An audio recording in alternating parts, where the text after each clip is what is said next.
শুভ সকাল। আমন্ত্রণ কেওয়াই স্টিল নিবেদিত সকাল 24-এ। আজ বৃহস্পতিবার 29 কার্তিক 1431 বঙ্গাব্দ এবং 14 বৃহস্পতিবার এবং 2024 খ্রিস্টাব্দ। দর্শক, আয়োজনের শুরুতেই আমরা আজ পত্রিকায় চলে যাব। হাতে রয়েছে বরাবরের মতোই কয়েকটি পত্রিকা। আমরা শুরুতেই শিরোনামগুলো দেখে নেব। শুরু করছি তবে সমকাল দিয়ে। ব্যাংকের আমানত তুলে সরকারকে ঋণ। উচ্চ সুদ পেতে ব্যাংক থেকে আমানত তুলে সরকারি বিল ও বন্ডে খাটাচ্ছেন অনেকে।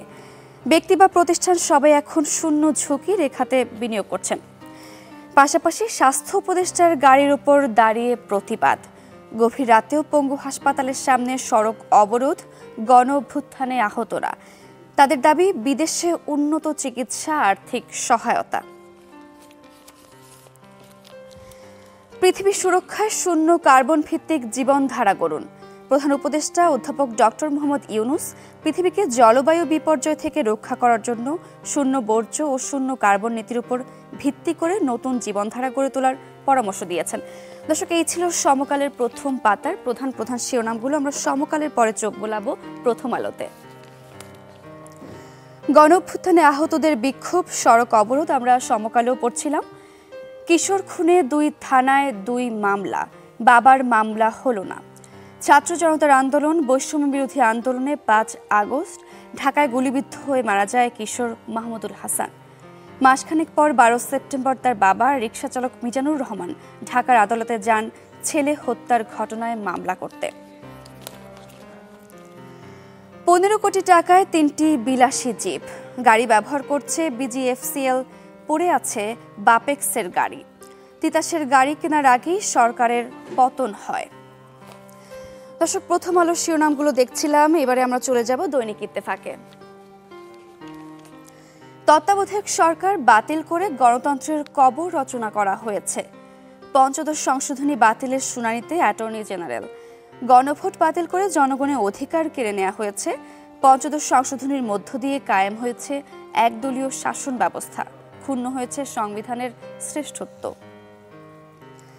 2 মাসে 6000 আগ্নেয়াস্ত্র উদ্ধার। সেনাবাহিনী কতদিন থাকবে সিদ্ধান্ত সরকারের। 1546টি আগ্নেয়াস্ত্র এখনো উদ্ধার হয়নি। 15 বছর পর দেশে ছাপা হবে সব পাঠ্য বই, তবে এখনো শেষ হয়নি দরপত্র প্রক্রিয়া। পাণ্ডুলিপি সংশোধনের কাজ। বছরের শুরুতে শিক্ষার্থীদের হাতে নতুন বই তুলে দেওয়া নিয়ে শঙ্কা।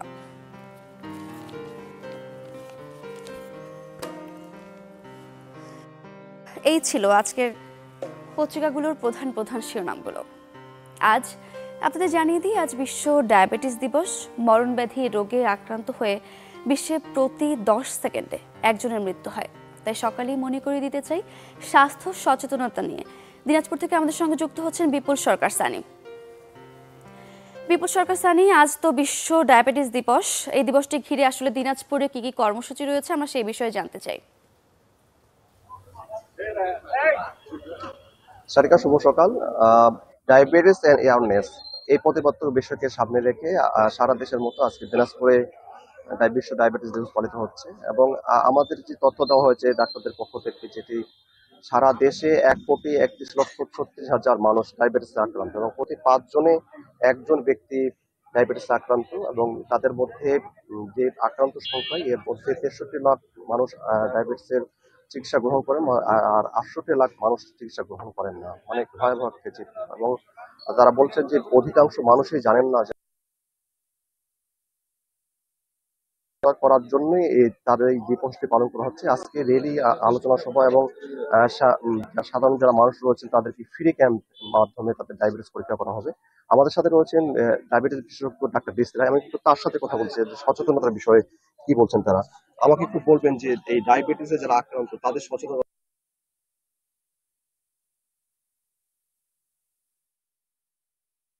আজকে যে বিশ্ব ডায়াবেটিস। বিপুল সরকার সানি আমাদের সঙ্গে যুক্ত হয়েছিলেন। দর্শক, আমরা দিনাজপুরের কর্মসূচি নিয়ে জানছিলাম। আজ বিশ্ব ডায়াবেটিস দিবস, আর বিশ্বজুড়ে মানুষের মাঝে সচেতনতা তৈরি করতে এই দিবসকে ঘিরে বিশ্বজুড়ে ক্যাম্পেইন করা হয়। আমরা সেসব নিয়ে জানছিলাম। দর্শক, আমরা পত্রিকার খবর দেখছিলাম, আমরা ডায়াবেটিস দিবস নিয়ে জানছিলাম। দর্শক, এই দিনটি দিয়ে আপনাকে আবারও মনে করিয়ে দিতে চাই, আমাদের সচেতন থাকতে হবে, শরীরের যত্ন নিতে হবে, নিয়ন্ত্রিত জীবনযাপন করতে হবে, সুস্থ থাকতে হবে। দর্শক, স্বাস্থ্যের সাথে সাথে কিন্তু মনেরও যত্ন নিতে হবে। আর গান গান যে কোনো মুহূর্তে যে কোনো জায়গায় মানুষের মনে কিন্তু প্রশান্তি নিয়ে আসে। দর্শক, আজকের আয়োজনের চমক, আমাদের সঙ্গে আজকের অতিথি রয়েছেন সঙ্গীত শিল্পী লালন নিলয় এবং গিটারে সঙ্গত করছেন আবিদ হাসান। আমরা কথা বলবো তাদের সঙ্গে এবং পুরো আয়োজন জুড়ে তাদের গান শুনবো। লালন নিলয়, আবিদ হাসান, শুভ সকাল জানাই, আমন্ত্রণ জানাই সকাল 24-এ। কেমন আছেন? ভালো, আপনি কেমন আছেন? আলহামদুলিল্লাহ ভালো আছি। লালন নিলয়, গল্পের শুরুতে একটু জানতে চাই, লালন নিলয় যখন থেকে আপনাকে চিনি কিংবা আপনার নামটা শুনেছি, আমার মনে হচ্ছিল যে এর পেছনের কাহিনীটা কি, নামটা কার দেয়া, তো আপনাকে সামনে পেয়েছি, আপনার মুখ থেকে শুনতে চাই। আচ্ছা, পেছনের কাহিনীটা বলতে আমার ফ্যামিলি মূলত হচ্ছে গানের ফ্যামিলি। ছোটবেলা থেকেই, একদম ছোট থেকেই গান শুনে শুনে বা শিখে শিখে বড় হওয়া আর কি। তো আমার ফ্যামিলির 3 পুরুষ থেকে হচ্ছে গানটা চলছে এখনো। তো যখন হচ্ছে ফ্যামিলিতে মূলত আগে হচ্ছে আপনার আমাদের টোটালি লোকগান নিয়ে কাজ করা, লোকগান, লালন, এসব ফোক লালন নিয়ে কাজ করা। তো ফ্যামিলির ধারাবাহিকতা আমিও আস্তে আস্তে হচ্ছে ফোক লালন নিয়ে কাজ করছি। তো যখন একটা বিশাল ফ্রেন্ড সার্কেল তৈরি হয়েছে তখন হচ্ছে সার্কেল থেকেই সবাই হচ্ছে ওই নামটাতে টাকা আর কি। তো ওই সার্কেল থেকে যখন নামটা উঠে আসে আস্তে আস্তে এখন নামটা সবাই এখন আমার নিলয় বাদ দিয়ে এখন লালন নামই আসলে। আপনার নামে পরিচিতি পেয়েছেন, অবশ্যই আপনার জন্য শুভ কামনা। এবং আপনার যেটা বলছিলেন প্রজন্ম ধরে আপনার এই গানে আসা, তো আমরাও প্রত্যাশা রাখছি প্রজন্ম থেকে প্রজন্ম টিকে থাকবে এই লোকগান। শুরুতে একটু গানে চলে যেতে চাই। একদম প্রথমেই আমি সাইজির একটি বাণী গাওয়ার চেষ্টা করছি, খাঁচার ভেতর অচিন পাখি। নিশ্চয়ই।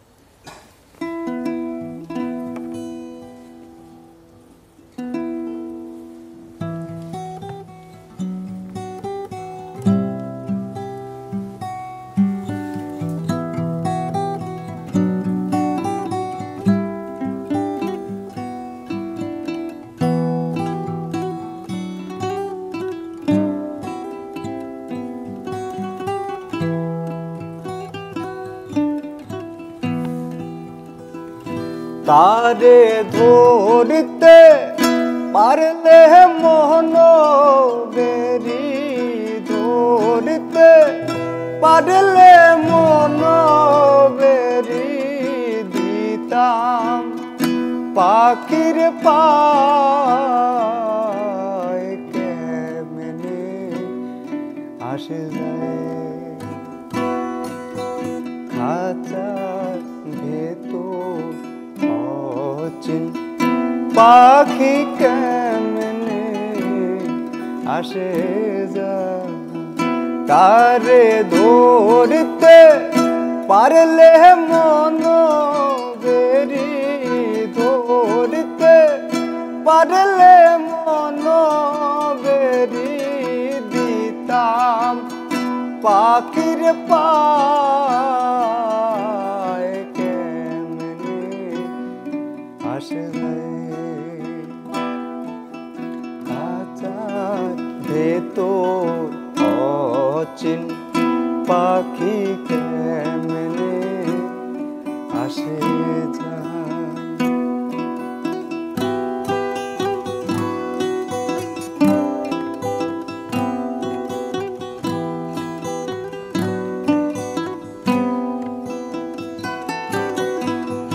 মন তুই রইলি খাঁচার আশে,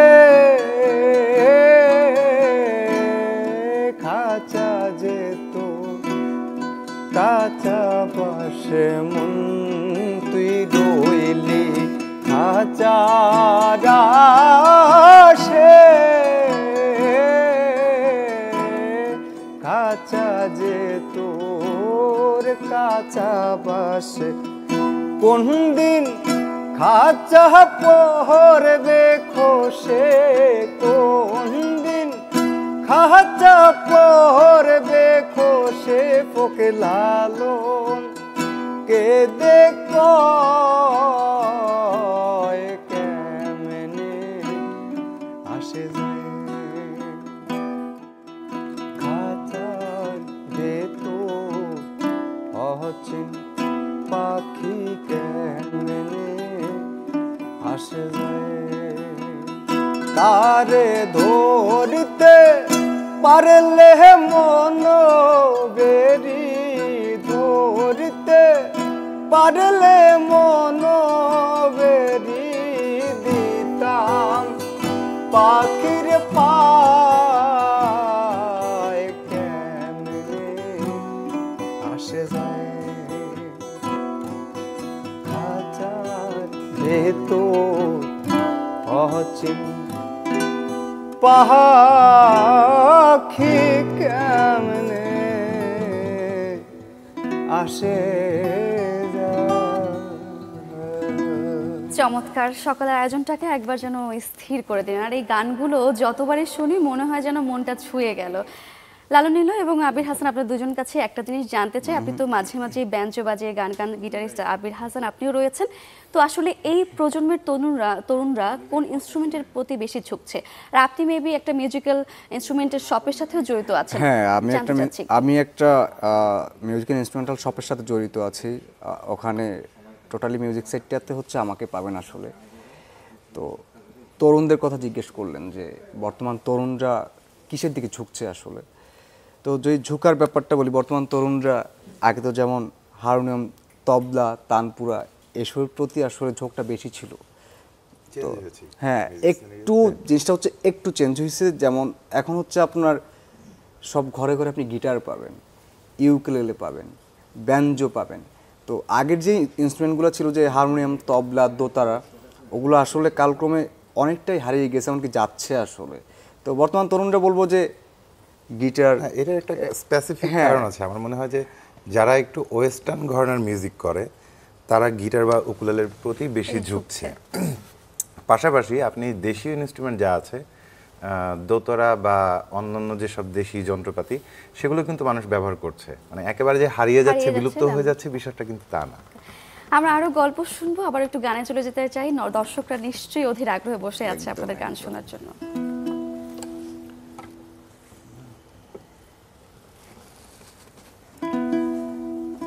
আচ্ছা, খুবই জনপ্রিয় গান, একটি সিনেমার গান বলা চলে। আচ্ছা, সবাই এটা টুকটাক জানে।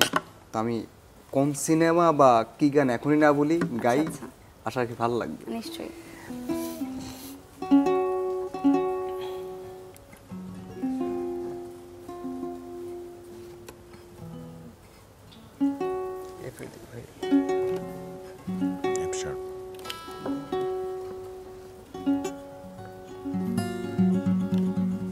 শুরু করি।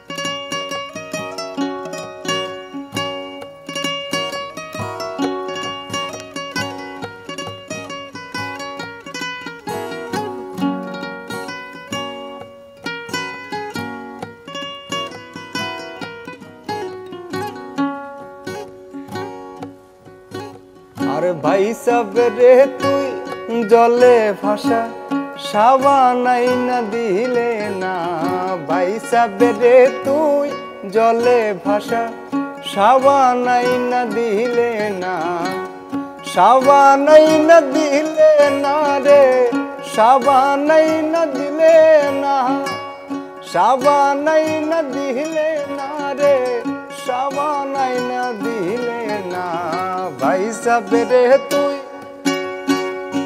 ভাই সাবরে তুই জলে ভাষা সাবানাই না দিলে না, ভাই সাবরে তুই জলে ভাষা সাবানাই না দিলে না।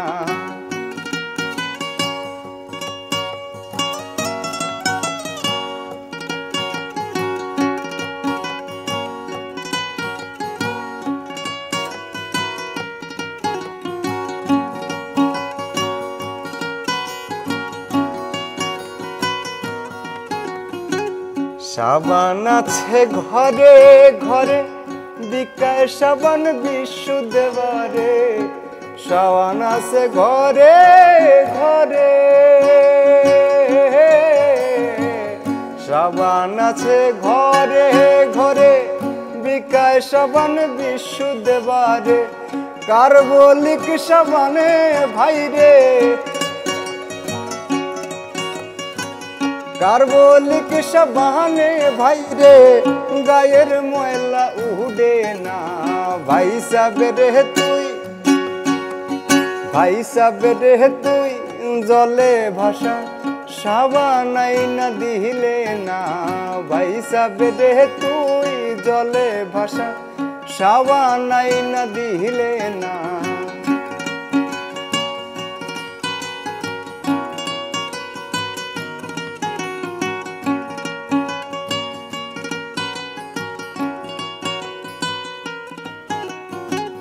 যদি করো আমার আশা, সাবান আইন্য জলে ভাষা। যদি করো আমার আশা, সাবান আইন্য জলে ভাষা, নইলে সবই ভাষা ভাষা, নইলে সবই ভাষা ভাষা, আশা পূরণ হবে না। ভাই সাবেরে তুই জলে ভাষা, সাবান আইনা দিলে না। ভাই সাবেরে তুই জলে ভাষা, সাবান আইনা দিলে না। সাবান আইনা দিলে না রে, সাবান আইনা দিলে না। সাবান আইনা দিলে না রে, সাবান আইনা দিলে না। ভাই সাবেরে তুই জলে ভাষা, সাবান আইনা দিলে না। ভাই সাবেরে তুই জলে ভাষা, সাবান আইনা দিলে না।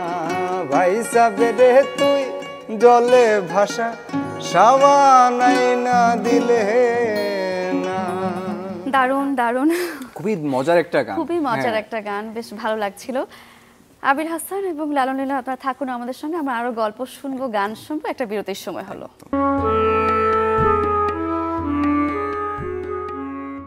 দর্শক, আপনারা দেখছিলেন আজকের বিশেষ আয়োজনে আমাদের সঙ্গে রয়েছে সঙ্গীত শিল্পী লালন লীলা এবং তার ব্যান্ডমেট গিটারিস্ট আবির হাসান। আমরা গানে ফিরে যাই। লালন, এবার কোন গানটি শুনবো?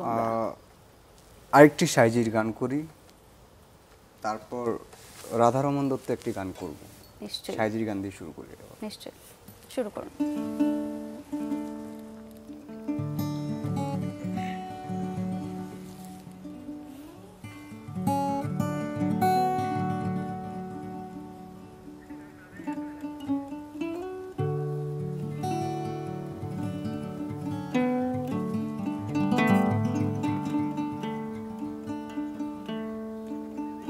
বাড়ির কাছে আর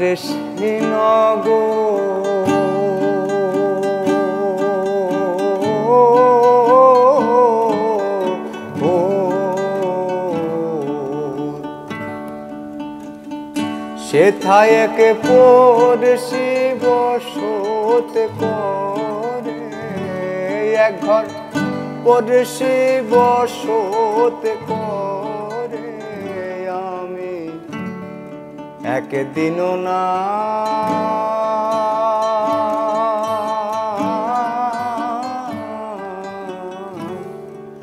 দেখিলাম তারে, আমি একদিনও না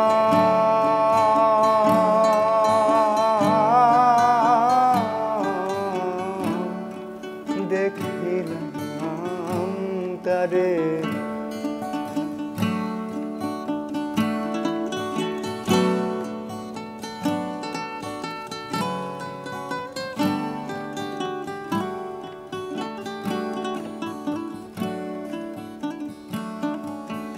পড়শি যদি আমায় ছুতো,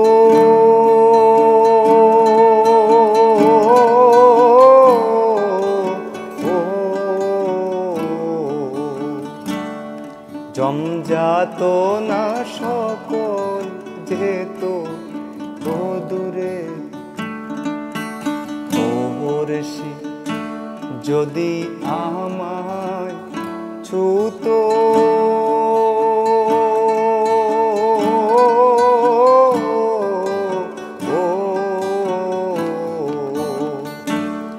জমজাত না সকল যেত ও দূরে সে আর লালন একখানের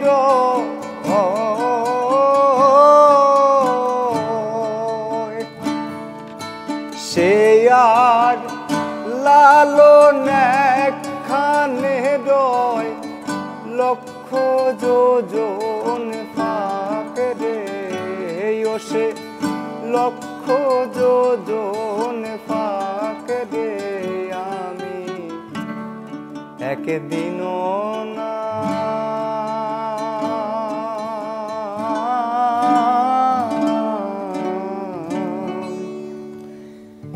দেখিলাম তারে। চমৎকার চমৎকার, আসলে এই গানগুলো এত গভীরতা এবং আপনি এত চমৎকার করে গাইছিলেন, বেরোতে পারছি না যেন গানের মধ্য থেকে। কিন্তু আমরা আয়োজনের একেবারে শেষ পর্যায়ে চলে এসেছি লালন, আমরা আশা করছি আরো একদিন আপনাকে আমাদের সেটে পাবো, সেই প্রত্যাশা রইল। আপনারা ভালো থাকবেন। আজকের মতো আমরা আয়োজন এখানে শেষ করছি, আমি দর্শকদের কাছ থেকে একটু বিদায় দিয়ে আসছি। দর্শক, আয়োজনের একেবারেই শেষ পর্যায়ে আমাদের সঙ্গে ছিলেন সঙ্গীত শিল্পী লালন নিলয় এবং তার ব্যান্ডমেট গিটারিস্ট আবির হাসান। আমরা গান শুনছিলাম, গল্প করছিলাম।